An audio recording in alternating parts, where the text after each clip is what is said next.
You are fine. Today I shall start lesson number 13. Our topic is classroom rules. Classroom rules. There are many characters in this lesson. Dear students, do you know classroom rules? क्या आप classroom के कवायद जानते हैं? Now I tell you. अब मैं आप लोगों को बताऊँ. When you enter the class, say अस्सलाम वालेकुम. जब आप क्लास में दाखिल हों तो अस्सलाम वालेकुम कहते हैं. And when you enter or leave the classroom, ask permission from your teacher.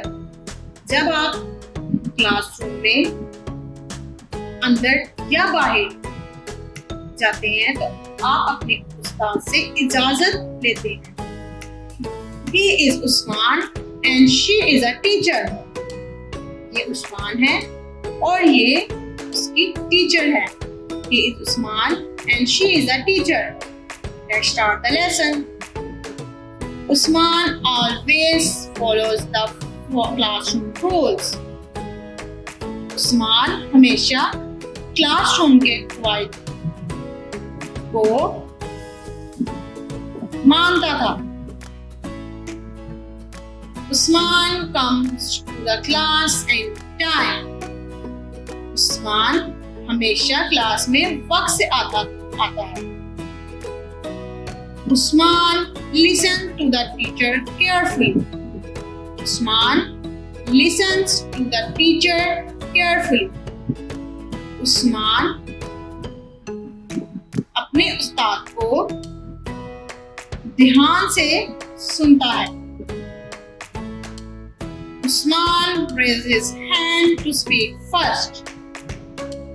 Usman पहले बोलने के लिए अपना हाथ उठाता है. Usman raises his hand to speak first. Usman asks permission to leave or enter the classroom. Usman classroom में आने और जाने के लिए इजाजत लेता है. I hope you understood this lesson. Take care. Allah Hafiz. Dear students, please subscribe our channel, press the bell icon, like, share and comment the video. Thank you very much.